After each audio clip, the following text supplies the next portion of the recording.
Got something a bit more exciting in today. It's the Nitecore Tiny Monster TM10K, sent in via the company for a review. So we're going to go through some of the features that are included. Obviously the main feature headline of this is the 10,000 lumen output. We'll see some of the specs later on, but that's the key feature. It's also extremely compact, and it comes in quite a nice presentation case, which I'm showing you here with all the included extras. So we will start off by looking at the torch, and this is really quite small, even smaller than I was expecting. I put the specs on the screen there for you. So it really is palm size and pocket friendly size on this torch. There's your two switches on the top, then your OLED panel.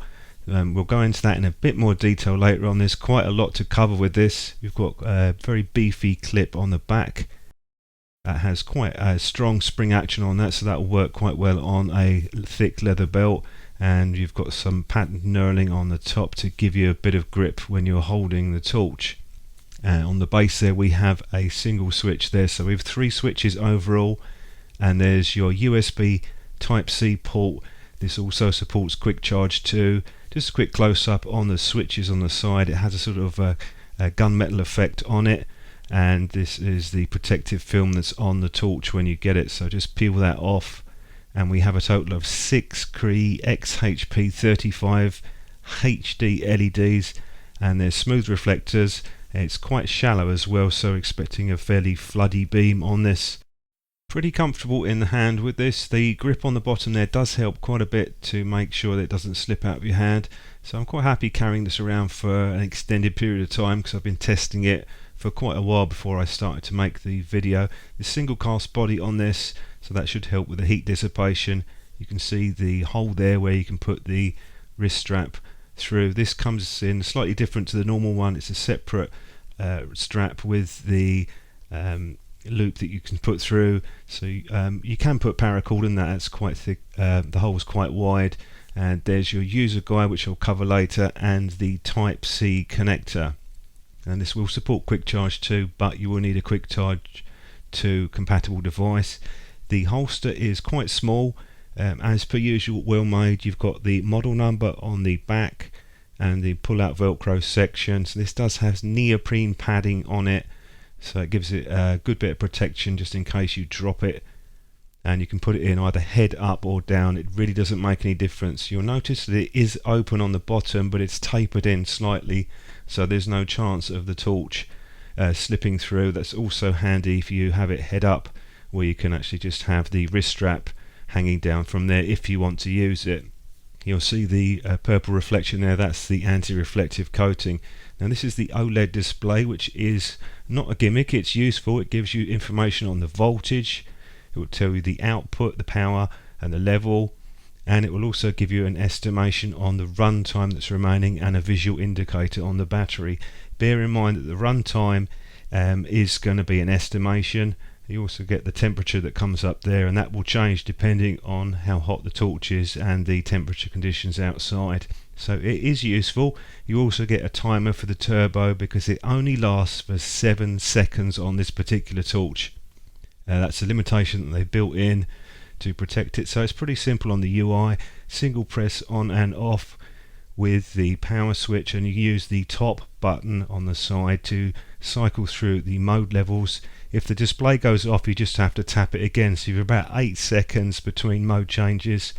You also have instant access to low when it's off, so just push that and hold in for a second and it will go into the lowest output. And you have instant access to high, pushing the mode button when it's off. You do have the turbo mode as well, which I'll show you there now. For where it's on or off the turbo, you just hold it down. You'll see the timer go down for the length of time that you've got, and the base switch or tail cap switch is always the momentary turbo. So as long as that's held in, you'll have the turbo come on. Whether or not the torch is on or off, you have access to that. Now if the OLED display's gone off, just tap one of the buttons, the top button, so it does auto turn off after about 8 seconds, I've found. Now because you've got so many switches on this, you obviously want to use the lockout, so you just push and hold in the power button. You'll go into lockout 1, Lockout 1 just covers the two side switches. The tail cap switch will continue to work with lockout 1. So if you want to stop that, in other words you want to completely lock all of them out, you just keep holding it down for longer and it'll go through lockout 1 into lockout 2, and that means all of the switches are completely locked out. So that's really if you're carrying it in the holster head up, you probably won't have a problem with the tail switch coming on. But it's good that they have included that unlocking, quick press and then a longer press. Just don't press too quickly on the longer press, otherwise that won't work. Takes a while getting used to. And you have a beacon mode which you can engage or disengage by pressing the two buttons. A location beacon, so if you do drop it, it could be useful for that. When you go to the ultra low, you only have the two LEDs come on, and you have a nice feature which you can adjust the output of the high level from 400 lumens to 2000 in 100 lumen increments, and it's set by default at 1000.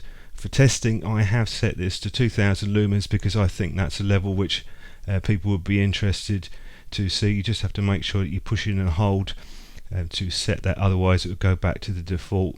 Here you can see I've set it for the 2000 lumen output. Compared to the Concept 2, pretty much the same length, except it's thicker on the Concept 2 by quite a bit. So there are some fairly obvious differences with the reflector, apart from the number of LEDs, much deeper on the Concept 2, so you're going to have quite a bit more range compared to the Tiny Monster. Just flipping up the clip there so you can see some of the details. That's telling it's the Samsung 21700, and this is my usual part where I just cover the user guide just in case I've missed anything or you want to refer back to that. That covers the operation and everything else. Note the warranty on this is 2 years, so a bit less than the normal that we get with the premium torches. That was my water resistance test. Didn't have any issues. Make sure you keep that flap shut to ensure it's watertight. I am using the quick charge that I got to review a while back, and I was finding the charge times about 1 hour and 45 minutes from flat with the quick charge, so it's quite a bit quicker than the normal charge. The charge times are on screen. You get the blue LED flashing when it's charging, and that goes static when it has finished. That display will come up to show you. Now I did test these batteries, the 21700. I have no access to it in the torch. And these are the results they got, so it's pretty close to its quoted capacity. And these are the reasons evidently Nitecore feel that it's better to solder the battery into the torch. Personally, I prefer to have a removable battery, even if that means there's a compromise in performance, but that's my own personal take. So we're on to the beam shots now, going through the power levels. We're up to high, which I've set to 2000, and then we go into the turbo, which will kick right out the 10,000. Notice how floody the light is, particularly in the background. And if I compare it to the Concept 2, much more concentrated light in the middle, so it has quite a bit more range, completely different beam patterns on these two. So I'm going to run through my usual beam shots, all of the information's on the screen, and I'll come back with a summary at the end.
You'll notice on the runtime test I did, it holds its power output quite well even at 2000 lumens, and that brings me on to another point with this torch. This is very much a we can do it product to me, rather than something which has broad appeal. It is expensive, it's more of a technological statement that they can put a very high power torch into such a small body with a relatively large capacity battery.